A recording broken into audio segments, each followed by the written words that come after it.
oğlum var. Olsa yıkası ikisinden Musamurat. Biri birinden gerçekli, biri birinden doğumlu. Hazır oğluma söylüyor.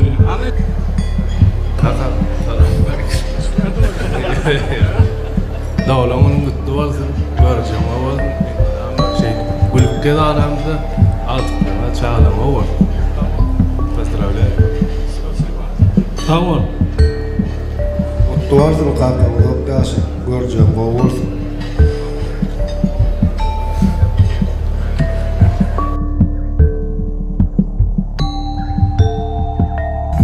Tutuyorum brato. Ne işin o? Hayır. Ha?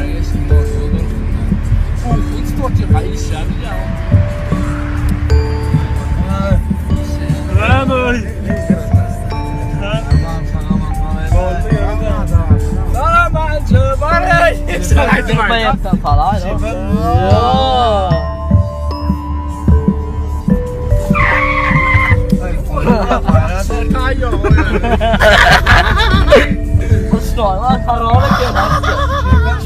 Çöpü.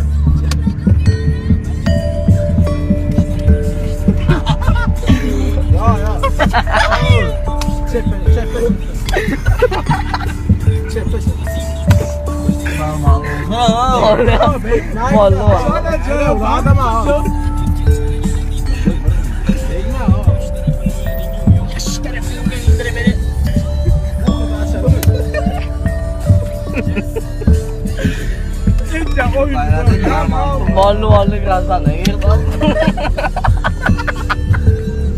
İrgazan da çadra o yamadı. Eder malu olay o.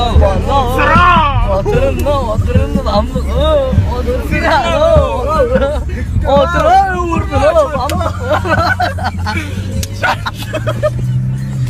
Hakan doğulanın kutlu olsun uzak yaşa. Madama başımızda var canım sağ olsun ömrüm olsun.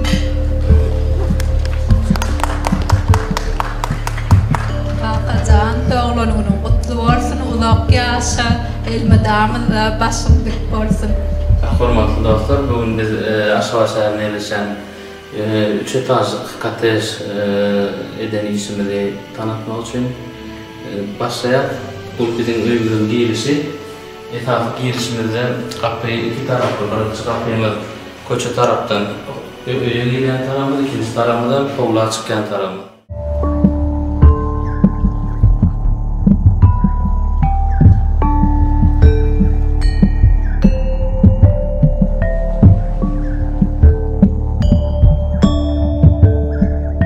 Şimdi ikinci öýdäki esasy ulanan detallarymyzyň biri mramor, ağaç ve dekorasyonlu kafel ulanmak.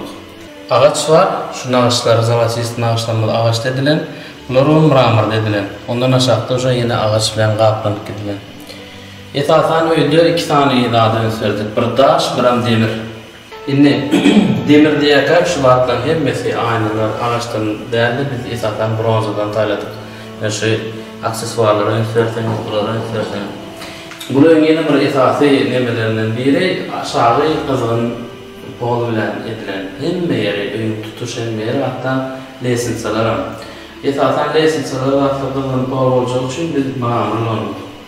Onda öýde ýaşaýjylar çok bol bolan üçin yerde hiç ýeri halyga kullanylmaklar koridorlarda. Halanylar tutuş bir mramordan edilen. Tutuş mramordan edilen biz bir dekorasyony zatlamak üçin oýup gips bilen taşladan burja zavasistine bilen zat bereýe berdik. Gün öz kalanlar bir bütün oýandy eder sormak, yani böwreni wagty bulan öýüm hem zavasistine nemelerini oýup çykarýar. Lustralar beýore saýlanan şu içeriğine dizaýna göre demir we daş.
komutlara geçelim. Komutlarda birinci doktorcuk yerim. Mihmanzaya girmeden olan size aydın bir dadım mı? Ağaç demir kanunluk yakıp kapılardaki bezeylerini meşrulatları bronza dökülen. Bu ağaç orada bulur bronza. Hatta mebillerde üstörten gelen bronza var, ağaç var. Ondan dağış dedik yani mramor. Mramor stenalarda kanunluk. Taşı şunu yani ram kalan işleri biz abla işine aboya diyen olsa buluydu. Mramor yanlış gördük de. Doğrusu aysak hem özümüzden kovurduk, eğitim katı kuşar oldu bu yanında. Beylik ram kalanımızı mramor bilen edilen, mramor stena oyulup içine yerleştirdi. Kamin berde ne biçimler, hakikatte kamin moş, odun yakılıyor adile, bu dekorasyonu maktat edilen kamin. Katalogda, lüstranşanı şonulunluk diyecek, öyün eyeti, şon renki, mebilin renki, bir perdani, bir renkte, bir fazlaşıkta ederliyenden, şon yalayı korsunda da bir neme koyduk da lüstran var.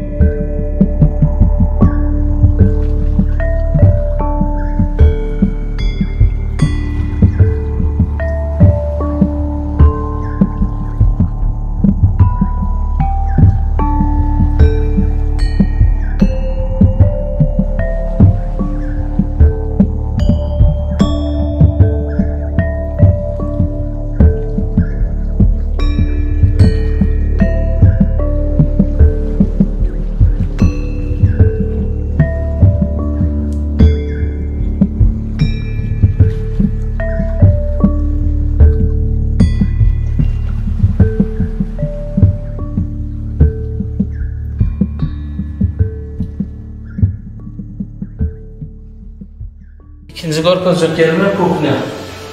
Bunun uyum sistematında klasik kuhnya.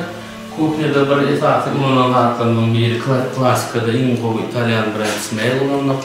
Onun biri kuhnyalarda kendi uşkelmeyen vini pogrip, yani binalar koymak için kullanılan bir neymi.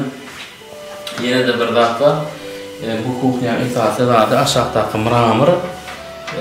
Hatta üç koşuk taşlardan zemlenen hali nağışlarıyla bedilen bir mramor. Bu mramor montaj etmegem, getirmegem, yatamam, hatta kıyım oluyor. Edenmede değdi, neticede şunyala olduğunu problemeleydi. Öyün hem kamera sistemaları kuhnyada yerleştirilen. Taşları kovuluyor hem de tutaydan görüyor. Öyün eyletti, evet atan bir ayarları oluyor. Ayarlara kuhnyada vaktini geçirerek sağlarını ya da öyle gelen adamlar görülmek için kuhnyada isteyebilirli. Sonra da kuhnya hem televizyon olabilir, hem de kamera olabilir.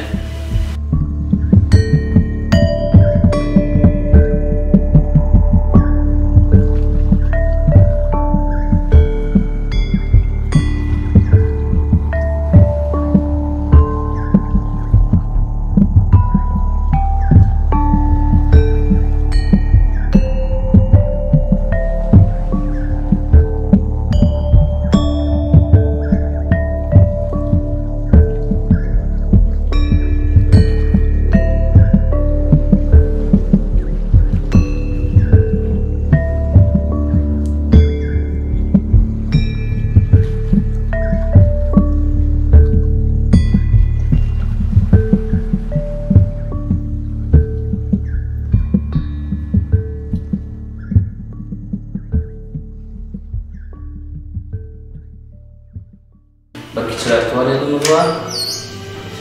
Bu tuvalette görüşümüz yani tuvaletlerimiz esas ayıp belirleyenlerden biri. Bu kafiller uluyor ve bitev bir kafil ulanlarda yani her biri 120-240 boyunda razmerde gidiyor. Farklı eksperimental bir komut yalı oluyor şu komut. Yani scenada başka renklerde bir dağışılanlık ondan bir hili imskinemeler bilen turat aboy Turat ulanıp, katalogda da şon yadatlar ulanıp doğrusu aytsak Türkmenlerdeki duş gelen zatlar yani öyün eyeti şu zatları atmosfera şeklinde varlık gördü. Öydeki bataryalar yine şu öyün nemesini saçıtatsı deriyali hem ince uzunlar ettik. Öy şunlanan kızya çok kolunda bir şey. Bu öyde yine bir kovdalı şunyan kolumuz var parket. Bunun üstün hali bilen örtüttürler yani. Doğrusunu aytsak öyle bir şedevr mu öyle. Yani parketin öyle. Parkedan şu kontulara dizayn edilen düzversine de. Bu şkaf ne için edildi? Bu şkafın gelen giden mihman dağıtlarını boşuna koyuyor yani. Şimdi olara değişik tuvaleye ait vereyim. Tarin koyana variantı şu komutu girişecek bir banyo mebeli ulanlık. O banyo mebeller şunu yani köşük bir kuşun şeklinde bir nememiz var. Kuşun şeklinde bir grandımız var. Onun dışında yankı dişim yani untazım var. Untazda da gelin sefer Geberit firma sensör menetlenmekte.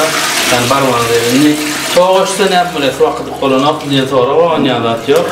6 saat bataryada işletiliyorsun öyle. Şu untazım öyle. Berde de kişilik bir duşumuz var. Duşlarda biz etraftan neme olanmak. Hans Grohe firması nemez ki. Evet, istenen temperaturana koyan, knopkana başlayan, işte bir adam için, tuğ düşmek için ideal bir banyanda küçücük. Buna maydık geçelim. Şunun alışını görüşünü yalı kapılarını göğöplerine de görüplerden kaytaran ya. Yine öyümün bu birinci etajı. Bu etajın bir aşağıda daha var. Bilyardınızı var, bilyardınızını görelim. Şimdi bilyardınızı olan takip etmedi. Aşağı düşüyor, şöyle etaj aşağı. Bu kafil devam ediyor koridorlarında da. Ondan biz bunu ramkalar koyduk 3 tane. Bu ramkalarda aslında maksat içinde de öyle değişti kartinaşıklar yani. İçinde de bilyardın maksadı bilen edilen yani son oyun üyesi bilyard koymaktan değerli şeyde öyle nemesiliğin var edilberde bilyard oynamak deyip son ütköde konsepsiyonu. Neyme var? Berde esasen Türkmen görümüzde edilen parketin nakışları var. Bu parket nemedik ki diye masivini parket yani kalın, sağlık için peydalısı, in kalını. Parketin aşağıda da kontrol edip 9 milimlik rahat koyuluyor. O neyme peyda ediyor? Onun aşağıdan gelen o larjısı alıyor. Nakar yeri Allah'ta berde oturup kuruluşlar yani. Şu komutta biz 2 tane de bir yerde onu. Bu tarafa klasik stilin edilen, bu tarafında da modern. Yani şu çılgılar mesela modern stille edilen çılgılar. Şu an boşların latlarını koyup başladık oyun. Son koyu izlemelerini diyor. Verik bir ulu hali gelmeli. Türkmen halisi. Nakşam halin kırasından aylanıp gidiyor. Rahat maksatlı edilen komut bu kinoteatr. Bu küçük komuttan hemen garajın aşağı olup gidiyor içi. Qoş koyuyor yani, rahattır. Gel ona bir kıyısıcı koyup geçelim. Duracağız yanıma bakayım. Verik gelen de oraya bir kişiler detalyini aydık vereyim. Hem de bölünüyor, şu hemen İslam altını söküp başka yere geçirip bile yani. Onun uçtayda bir boş yerimiz varlığın berde de kış ışıklarını koyuyor yani, kişiler bir şkaf getirip koyduk. Şimdi berde bar gözünü tutulun, bara sıvı adam getirip koyulun. Hani berde mihmanlara buradan stakanlar gerek olanlar operasyonu berde sırada yuvuk verir yani niyetlerini göz önüne tutulun. Berden pratisine geçelim. Uydu mühimmatçısı zaten şu tane gelsin. Eşikleri yoksun, onun iyi uzağı eşikleri koysun, ütüklesin. Bunun yeri firman hem uğrayan hem uyan. Belki de şu anda seni gören ingoy istirahat maşinkalarından biri. Peydallerini yankı bilyarda da gelen mihmanlar, oturuyan adamlar tuvalete girsin diyor. Bunun içinde bir tuvalet kodunu tuttuk. Görüşünü yani hem odopsatı bari yankı gelen mihmanlar arkayın tuvalete da girip hem ellerini yok bilyarlar hem duş alacak adam mağru duş için kodunu tutuyor.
kovla çıkılan kapılardan diyelim bu уже öyle üçüncü kapı oluyor.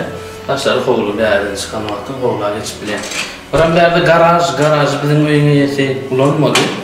Kullanacak geldi ben bir yerde gardırobda değil, eşikten oraya demedi. Ortasında aklım yani. Mesela saat kuşak şama meyleş saatler koyuyor yani böyle tutun bir astrolog edildi. Kalanın da eşik üçün şkaf. Akşamları öyle koridorun çalıları yok vakti. Asfişlerini verir yani de düşünüyorum. Neredesin sabır? Çırak spot yerleştirdik.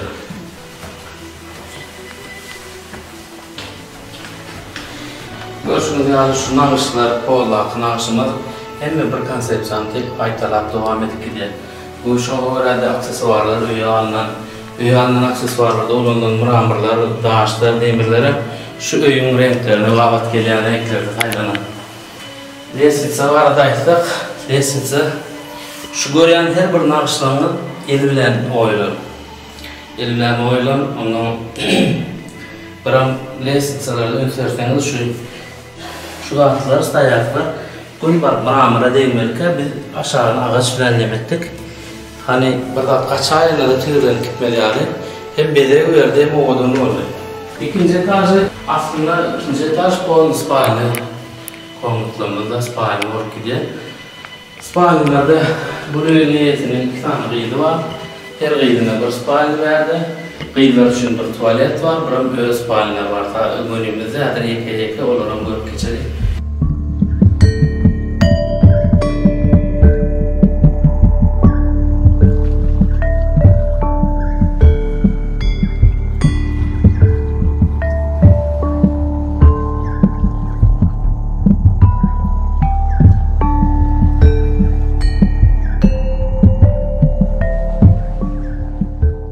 Görüşmeden bu gıydı'nın Spalni'si.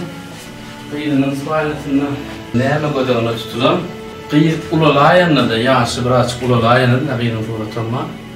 Yaşı ulalayanına da şu tayda komutu yeni terden remont etmedi yani birazcık ulağa göre edilen. Daha şimdi bir Mickey Mouse'un suratını görmeyen de. Ondan bu televizör bular apşık edip yürütü gıydı'da değişti renkler hakken ulanacak olup perdelerde de şunu gödüğünü tuttuk. Biram şu gıydı'nın öz gardırobunu sayın. Gardırobunu düşünüreyim. Gardırobunu biz hemme vaat stroyna geldi yani içine girip duran.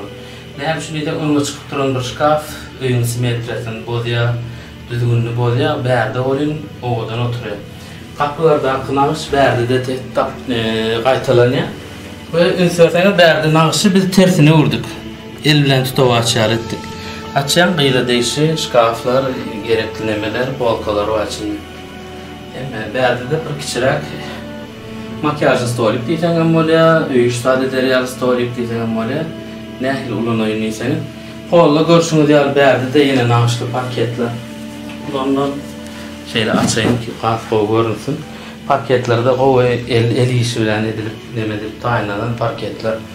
Ondan. Şimdi ikinci gıydı'nın kıyını görün. Ben ikinci gıydı'nın komutunu kafka görüyorum. Komutu.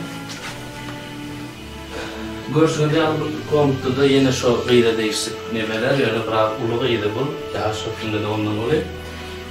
Bunun şapkasıkları yok, indi gelmeli. Geldi öyle kıyışık geldi, kıyışarıptır yolda gelenler. Biz tarifini netip orta bir hareketip koymak için. Berde yine bir üns ceketim bilen de İtalya'dan getiren bir lustramız. Lustrada yine daş bilen demir ulunlu. Daş diyenim keramikçiski daşları var yine şu yapracıklarında. Ve bunu bir yerde gördük, hakikaten atı öyüne efendim aşık olacak derecede bu var ya bu lustranı. Bu lustranın küçük buralar ama özüne göre. Yine bura son başka bir aksesuar demesine gidemedi yine daşlı güllü bir aksesuar taptık bu komutu. Geçerdi bu komutu şu an yani burada. Yine berde 2 tane dağıt var esasında üst şirketin veren dağıttan biri. Biri kıyılar girenler yani kıyı maskalı olan son herkili makyajın dağıtlar köp olan için onları yürütü bir ayretin şkaf gödüğünü tutulan. Bu şkafın arkasında da şahta var. Hem şahtanı gizledik hem şkaf şekline getirdik bunu. Bunun içinde de şolları değişti dağıt koyup bilir yani. Balkalar emine geliyor. Duş. tuvaletleri buram görüşüňiz ýaly gıylan ulanýan üçin şurada neme kebelekler, çanyalarlar nemelerini gözüne tutulan gulcaş han oğlanlar nesip bolsa oğlunyň gaýaçymyza tapawdyny görersiň gıyda göre aksesuarlaryň hemmesinde şo ýankyga gaýtalanyp gidýän kebelek munlar da bar. Bularda da kebelecik var, bularda da. Şoň ýaly gıyda özüni gowduýsyny gözüne tutulan. Bu ne öz yatak. Konukları bu konutun hatıken üstünde içeri katı nemeler oldu, yütköçmeler ettik, dağıt ettik. Bir yerde bir tapa altıda şunu ağaçtan hepsini bir ağaç bilen ettirdik, el bilen oldurduk. Ağaç hükmünü nemelerle. Ondan mebillerde yine yankıyalı bronza kullanılan bu mebillerde spaniletine gelsen spaniletinde de şu dağda görürdüm. Hem bronzalar hem belerde şu yankı dağda kaytalak gidiyor. Ondan beyin hani spalisi berde yine belki bir tane mebil koyup olur, televizordan koyup oturuluyor. Fakat işte öyünü yedi, şu yeterli koyuyor diye televizor görmek için oturup. Ve spalinde tağlatlar televizor görülmeyen için şöyle yani ortada boş kalmasın diye bir nas koyduk, belki gelecekte bergen bir halı ya da berdenin balkona çıkış var. Hani çilimden çekilen nokta balkona çıkıp bakayım. Eşik yağlayın neyle kredilen. Berden girdi, özünün aslında eşikleri kendi adamlar. Bu tarzda gardırobunu yeterlik bolanak yönü. Hani her pasırda giyleyen eşikleri, günlük giyleyen eşikleri biz şu gardırobuna yerleştirdik. Şu gardırobunun içinde hem gerekli günlük eşikleri durdu. Adam hem şurada giyinleyen berdenin tuvalet falan bahanesi. Bu tuvaletler bahaneti bulunmur. İngen görülen yerlerimizden biri. Görüşünü de bu dağışı misal için İtalya'dan getirdik. İtalya'da yürüttü şunu oraya sayladık. Onun da sonra ramkalarını özümüz demettik. Şu dağışın renklerini kavatıyla katalog gözümüne tuttuk. Son bu dağışın keçi varyantını bir yerde kaytaladık. Hatta onun öyün aksesuarlarını, öyün ulu adamları enatan komut şeklinde daylanan, içinde acı palatyansalarım şuna vara niyetli. Bunu aslında bu peydalım ve ulanlarını bilecekler, yani dekorasyonu maktatlı oğudan bir vanlı olur da. Adamlar bunu ulanmadan bile, yani hani suratta gördüler, oğudan gördüler bir kompleks şeklinde. Herkes gelecekte kişi sağları ortada at olsa içine dalıp yuğundurar ya zaten ya peydalı bir nemi. Aslında 4 pırçur baniydi, biz bunu duşu acele ettik. Has giyin ve giyirip gününe tuğu düşen adam için arkayın onları alıp kirettik. İşte ortadan kapıyı açtık. Görüşüne değerli yukarıda Hans Grohe yine devam ediyor. Beğendiğimizden ki ulu bir duş şekli var. 3 şekilde akıya bir duş. Hepsi bir nemi biri üstünden su akıyan yani biri. Bir damca yağış yağıyan yani. Her yıl tapağıtları öyle ya da. Görüşüne değerli bunun giyin içinde durumda da dediğinde o şun yani bir duş oldu. Karadık. Gelen bu var ya dertini. Şimdi değerli görüşünüz yani yeni bir balkona çıkış var. Yani değerli katezler birbirine yakınlanırken balkonuna oklar.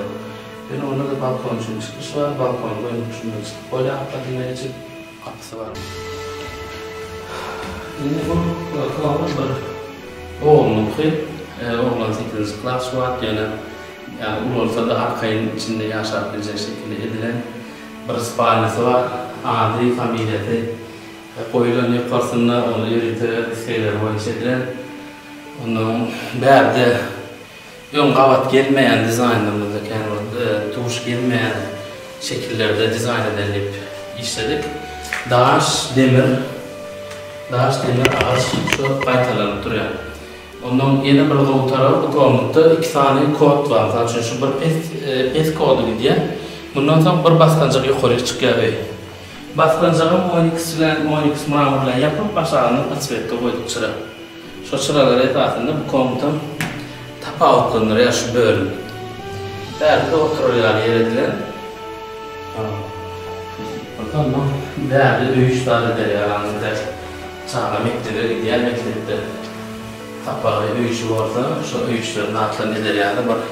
stolcağa koyduk. Birini bu komutta gardırobun nerede sonra var. 2 tane gardırobun var. Her iki qıradan mansardını biz adettik. Gardırobunu olarak ettik ve mansardda peydasız yer koymalı. Görüşün yani patolog eserki diyen patologdu. Şöyle ne peydalanıp bilirse başta proyekte demede gözümünü tuttu. Şu 2 tane gardırobumuz var, 2 gardırobumuz var da aytıp versek. Başta gelimizde bärinin konstruksiyadan başkaça değil. Şu tayda, o tayda, bu tayda her yerde kolonnalar var demir. Bir de konstruktörü getirip hem kolonnalarını ayırdık içinden. Belli kolonnalar var, şu kolonnaların anlatılanlarına şu gardırobunu bölüp ve şu giyimleri şeydi alanlıkta. Gelin gardırobunu var, koyun gardırobunu kapı yok ya edip yürüte edilen 2 tane gardırobunu var, biri bul, biri beyleki, ben beylekini ortadaydı. 2 taraftan şöyle gardırobunu var. Bundan sonra at giyingrek oldu bu tarafımız. Görüşünüz yani bu gardırobunu da ağaç renkli ettim. Aşağıda ayakkabı koyuyor, eşiklerini koyuyor ve son bir ödüne değişti rahatlar koyuyor. Şkaf çağışlar, nemecikler ettik, içleri yine mata bilencik yaptık. Ve beylikten devam ediyor. O gardırobunun meclisonu yani devam ediyor. Şimdi bu tuvalet banyası. Tuvalet banyası öyümün oğlan yerlerinden biri bulan. Görüşmelerde yankı oğlana değişti. Bir banya var, ilk bir doğru bir derecede görküleri tam içine girip şunları. Oğlan için derdi oja renkler kara. Aksesuarlarda da renkler kara gidiyor. Bazı patensalarda çoğura ütüge, lustramızda da kara. Aylandiya spotlarım kara tatlı bilen dedilen oğlanın bir banyası. Onun için de biz görüşünüz kataloglar kıyışığım olsa biz şu hem bölüklerini yeni kullanıp bir de koyduk, tuvalını taz koyduk, bärigen duş koyduk. Duş aslında ulardan için belki biraz bitirelim olsa ben koyumdan kaldım, arkayını girip su içip bile. Oğlan yani kiçik yaşta çağı için onun hasam nemede mümkünçülüğü var. Tak.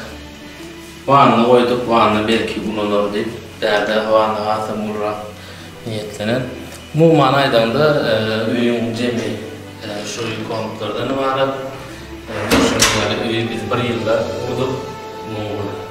3 ay proyekt bölümüydü. Ondan 3 aydan sonra 9 aylar kuruluşluk dövrü devam etti. Yakın gelecekte de bir hepte tamam üyün eğilerine hep burada göçüp gelecek. Şimdiki proyektlerde duruşacaksak hoş sağ olun.